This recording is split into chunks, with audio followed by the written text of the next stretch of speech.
had worn dentures for about 32 years, and I had realigned them to the point where they could no longer be realigned. I would drop them off at my dentist office, run home, sit in my closet until he called me and I could go pick them up. I did not have a lot of pain with that, but the emotional discomfort I had was great. I was always afraid of them coming out, or if I were chewing something, they would come loose, and I wasn't a big fan of wearing any kind of adhesive in there. So we got to a point where I finally decided I have to do something. I came in, I met with Dr. Mueller and Dr. Waters. It's a pretty invasive procedure, and I have to tell you, I was pretty emotional.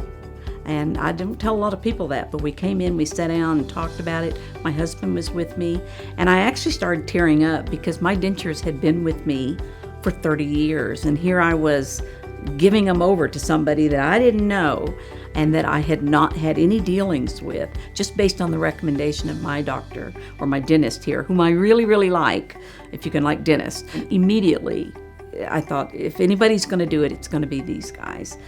They really did a good job in putting me at ease, explaining the process to me, telling me it was going to be a little sore at first, and I was a little swollen, but I could look past that and know that it was going to be better on the other end if I could just make it through that part.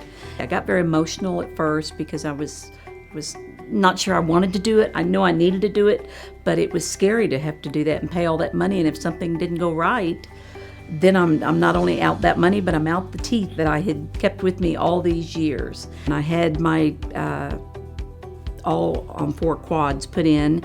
It was in October, so it was right before the holidays, and so I didn't get to eat a lot of turkey and, you know, some of the other things you had to really chew on. So I ate a lot of mashed potatoes, a lot of dressing. I did that for Christmas as well, and I would follow up with them. And a few months later, after my gums had, the swelling had gone down, they called me back in. We put in the permanent set, and I was absolutely thrilled with them. You have a loss of bone as you get older, and so trying to go in there and do the implants so that they do grow around the bone and become part of the structure of your mouth, that really is paramount, I think, for anybody that's interested in doing this. I wouldn't put it off as long as I did, and had I to do it again, I would have done it much sooner.